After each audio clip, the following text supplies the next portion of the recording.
Welcome in, Hawks fans. It's your boy Bryce Lewis back at it again for another Atlanta Hawks wrap up, and got a losing streak started now. 2 in a row. The Hawks have dropped tonight to the New York Knicks. Really, this is a tale of what has been a constant issue for this team all year long. The Hawks, I remember earlier in the season they had stats. The Hawks' worst quarter was the first quarter. First quarter tonight, the Hawks lost the first quarter tonight, 37-21. You lost the quarter by 16. You're not winning starting off that way. The Hawks just don't get off the good starts, and then they're having to fight all game long, and they just can't get over the hump. And a lot of the issues that have reared their ugly head for Atlanta showed up again tonight. And this just continues the trend of win one, lose one, win a couple, lose a couple. Just a complete inconsistent team. You've seen the tweets from Brad Rowland. This is literally what the team is. We are entering a point in the season where, if I look at the record, they're 29-30. They have played 59 games. They play Cleveland on Friday. That'll be their 60th game. With 21 games left, 22 games left in the year. You are what you are at this point in the year. And, I'm not really going to go into too many stats. Obviously, DeJounte needs to play better. He didn't have a good night. Honestly, everybody needs to play better. DeAndre Hunter was the only one who really played good tonight. 9-15, 2 of 4 from 3. Everybody else kind of did not have a good night. Nobody really had a good night, to be honest with you. AJ gave us 12 points off the bench, but we really didn't get a lot, and it kind of showed. 3 points, only had 5 3-pointers tonight. The woes of being a bad 3-point shooting teams continue to show itself. Hawks were also destroyed on the boards tonight. That also continued to show itself. And it's just a lot of things that the Hawks could not afford to do, they did tonight. But I'm going to address some stuff that I've been seeing on social. I know a lot of people are asking, because of these performances, is Nate McMillan potentially gone after the All-Star break? This is one thing I'll say. So, basically, the Hawks played their last game before the All-Star break. And basically, you're at a point where some people are wondering, is Nate gone? Is he not? With 20 games left, I don't see it. I feel like with no sources, I don't have sources. I feel like the Hawks are very,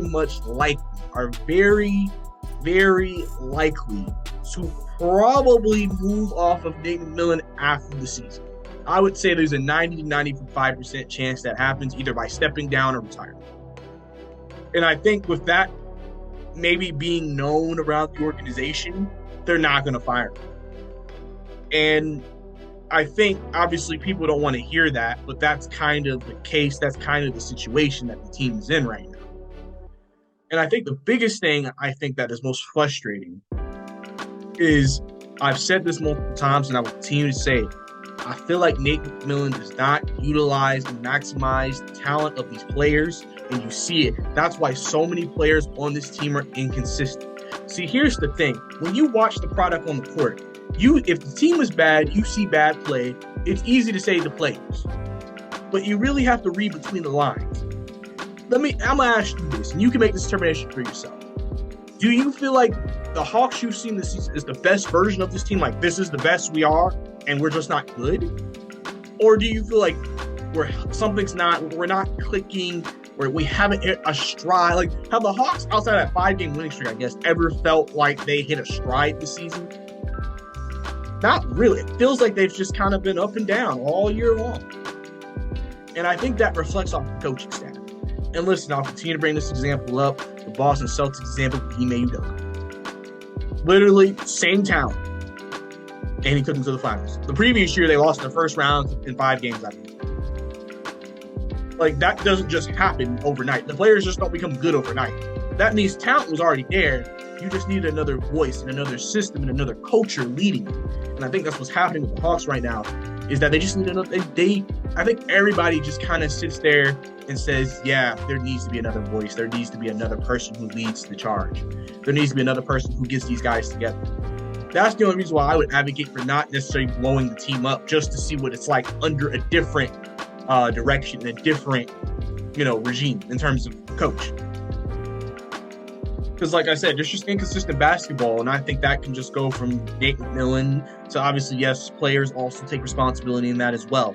All of those things contribute to what you see on the court every time the Hawks play, and it's a very frustrating style of play to see because it just feels like we should be better. We have people asking the question, did we make a mistake trading with DeJounte because of the performance he had tonight? But 2 weeks ago, he was dropping almost 25 a game. But you notice, again, inconsistent play. Is it DeJounte's inconsistent, or is it because the culture is inconsistency? The team is inconsistency. Everything is inconsistency with this team. It just reflects in the players. Well, that's why you got DeAndre giving me 2 points one night, but giving me 22 the next night. Trey give you about 30 one night and then give you 15 the next night.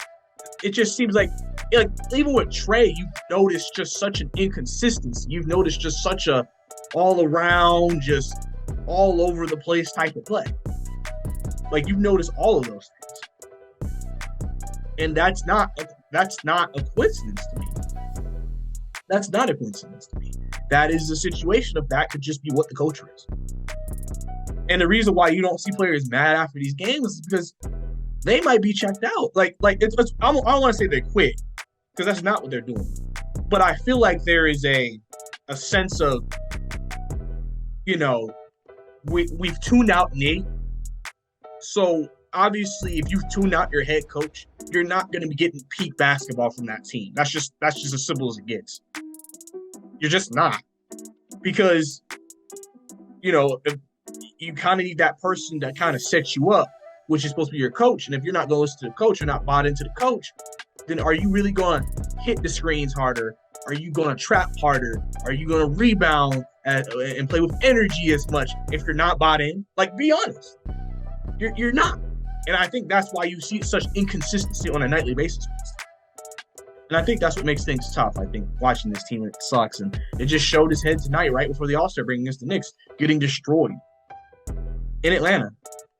The Hawks actually have a pretty decent road record this year. If you look at the statistics, it's just their home record actually hasn't been that great, or as great as you would think it would be. It feels like we have a lot of letdown performances sometimes at home. And I think that is a big concern. So, overall, man, like I said, we don't play again until next Friday. Cavs, Brooklyn. We have, Washington, Portland, Miami. Like, we have a lot of teams basically in the play-in or in the playoffs right now. So it's not going to be easy coming back from that. And this team just got to figure it out, man. They got to figure it out. Or else this will probably be a play-in team that potentially loses in the play-in, maybe gets into the playoffs, loses in the first round. And like I said, I feel like we're approaching the end of the Nate McMillan era, but I don't think it'll be them firing. I could be wrong. By this time next week, Nate McMillan could be fired. I have no deal. I have no idea. I don't think that's going to happen. And as much as that may be disheartening to Hawks fans, I just think that's the most likely scenario, just because there's only 20 games left. Like I said, they can make the move, but they might not. So we're going to have to keep an eye on it, man. But listen, everybody got to play better. And also one more thing, too, man. This is another reason why I think a lot of people sour on Nate. We knew when we traded for Bay that this may mean a cut in Jalen Johnson's minutes. But literally, he didn't even play tonight, so it got out of hand. I don't understand that. I've always said, I don't think Nate McMillan knows how to use Jalen Johnson. He doesn't know how to handle a Jalen Johnson type of player. I feel like he just doesn't know what to do with him, and that's why he just is so inconsistent. I just think what this team needs, Jalen can give them, but he's hesitant to give him minutes to do it. You've seen guys like Cam Thomas go off, Cam Reddish have big games, other young players be able to play and ball. Jalen has not been able to have a game like that just because the coach won't give him the ability to get enough minutes and enough confidence and enough run to do it. And so I hate that for Jalen. Because Jalen's entering his third year next year, and I know he's thinking to himself, I want to get a second contract with some substantial money. I got to start getting some PT. So that's going to be big, man. But we'll have to see what happens, man. Hopefully, Hawks obviously get about a week and a half off. We'll see what type of mindset and the type of, just mental fortitude we see this team come back with. AJ Griffin's the only one participating in All-Star events this weekend, so they have no. I mean, they may be there to watch it, but they're not going to be participating in it. So we're gonna have to see what happens. But it's your boy Bryce Lewis. I'll see you next time.